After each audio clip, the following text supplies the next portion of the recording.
sa orthopedic surgeon na si Dr. Keith Sison, may medical procedure na ginagawa sa mga buto noon na hindi na daw angkop sa ngayon dahil na rin sa mga makabagong teknolohiya. 14 na taon na ang nakakalipas ng sumailalim si Leo sa operasyon sa buto.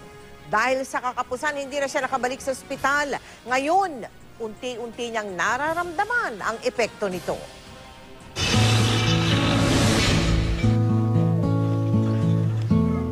Tulad ng ibang ama, simple lang ang pangarap ni Leo. Maging isang mabuting ama at asawa, mapakain ng 3 beses sa isang araw ang kanyang pamilya. Pero binago itong lahat ng isang trahedya.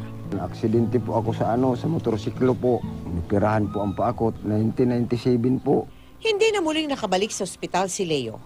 Ang bakal na ikinabit sa kanyang hita na dapat sana ay alisin pagkatapos ng 2 taon. Inabot na ngayon ng 14 na taon. Kung hindi ako makaano ng gamot, hindi po ako makatayo. Pagka umaga, hindi ako makapunta sa akong trabaho. At sa tuwing nagbabanat ng buto si Leo sa kangkungan para sa kitang hindi lalagpas sa 100, tila ba unti-unti nang bumibigay ang kanyang katawan. Kahit masakit yung paa niya, matrabaho pa rin po siya. Dinala natin si Leo sa isang espesyalista sa buto.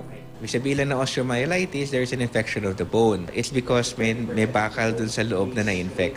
We have to remove the implant. We have to make sure na walang matitira na bacteria dun sa area na yan. Sa sarili ko, hindi na ako nag-ano sa sarili ko. Ano ko na lang yung anak ko, naghaba pa ang buhay. Paano nga ba magpapakatatag ang isang haligi ng tahanan kung siya mismo ay may pagsubok na pinagdaraanan? Sa dinami-dami ng ama, di ba? Siya pa yung napunta sa amin. Napakaswerte ko para doon.